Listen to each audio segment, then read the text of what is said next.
Hi guys, welcome to chapter 2 of David Williams' Gangsta Granny.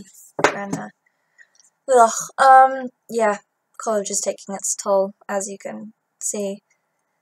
I said I would post a new chapter every single day, so here I am, chapter 2. Let's get on with it and turn my phone on silent, that would be a good idea. Let's, do that. So, chapter 2. A duck quacking. Before long, Granny and grandson were sitting opposite each other in deadly silence at the dining room table, just like every single Friday night. When his parents weren't watching Strictly on TV, they were eating curry or going to the movies. Friday night was their date night, and ever since Ben could remember, they had been dropping it off with his granny when they went out. If they weren't going to see Strictly Stars Dancing live on stage live, they would normally go to the Taj Mahal, the curry house on the high street, not the ancient white marble monument in India, and eat their own body weight in poppadoms. All that could be heard in the bungalow was the ticking of the carriage clock on the mantelpiece, the clinking of metal spoons against porcelain bowls, and the occasional high-pitched whistle of Granny's faulty hearing aid. It was a device whose purpose seemed to be not so much to aid Granny's deafness, but to cause deafness in others.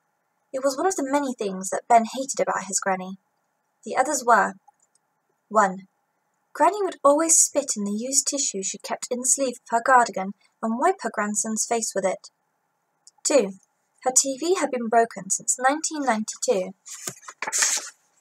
and now it was covered in dust so thick it was like fur. 3. Her house was stuffed full of books, and she was always trying to get Ben to read them, even though he loathed reading. 4. Granny insisted you wore a heavy winter coat all year round, even on a boiling hot day. Otherwise, you wouldn't feel the benefit. 5. She reeked of cabbage. Anyone with a cabbage allergy would not be able to come within 10 miles of her. 6. Granny's idea of an exciting day out was in feeding mouldy crusts of bread to some ducks in a pond. 7. She constantly blew off without even acknowledging it. 8. Those blow-offs didn't just smell of cabbage. They smelled of rotten cabbage. 9.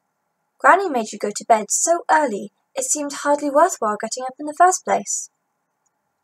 10. She knitted her only grandson jumpers for Christmas with puppies or kittens on them, which he was forced to wear during the whole festive period by his parents. "How's your soup?" inquired the old lady. Ben had been stirring the pale green liquid around the chip bowl for the last 10 minutes, hoping it would somehow disappear. It wouldn't. And now it was getting cold. Cold bits of cabbage floating around in some cold cabbagey water. It's delicious, thank you," replied Ben. "Good." Tick-tock, tick-tock. "Good," said the old lady again. Clink, clink. "Good." Granny seemed to find it as hard to speak as Ben as he did to her. Clink, clank, whistle. "How's school?" she asked. "Boring," muttered Ben. Adults always ask kids how they are doing at school, the one subject kids absolutely hate talking about. You don't even want to talk about school when you are at school.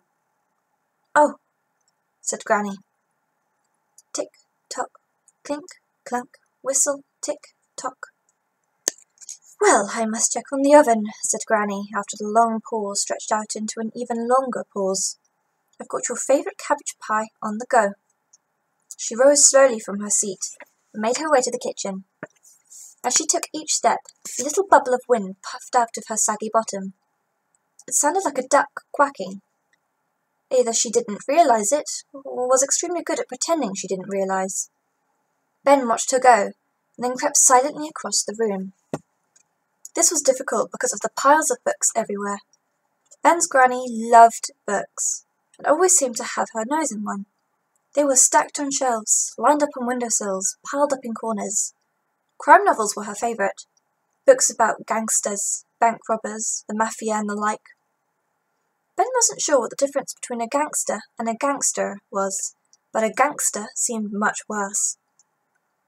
Although Ben hated reading, he loved looking at all the covers of Granny's books. They had fast cars and guns and glamorous ladies luridly painted on them, and Ben found it hard to believe this boring old granny of his liked reading stories that looked so thrilling. Why is she obsessed with gangsters? Thought Ben.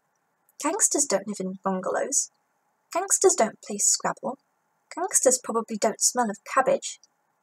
Ben was a very slow reader, and the teachers at school made him feel stupid because he couldn't keep up. The headmistress had even put him down a year in the hope that he would catch up on his reading. As a result, all his friends were in a different class, and he felt nearly as lonely at school as he did at home, with his parents who only cared about ballroom dancing. Eventually, after a hairy moment where he nearly knocked over a stack of real-life crime books, Ben made it to the pot plant in the corner.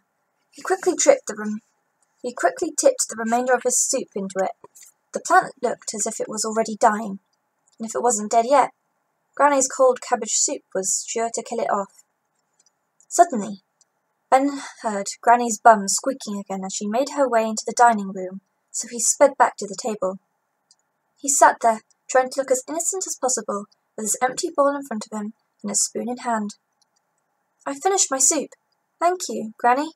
It was yummy."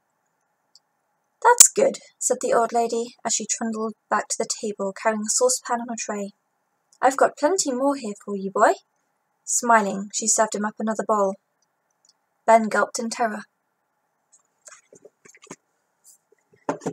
Honestly, though, I feel I would gulp in terror as well if my grandmother gave me that much cabbage soup. Anyway, I hope you guys enjoyed today's chapter. It was certainly amusing.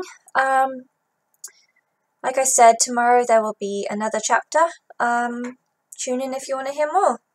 Hope you guys are having a good week so far. Tell me about your day if you want to, and I will talk to you later.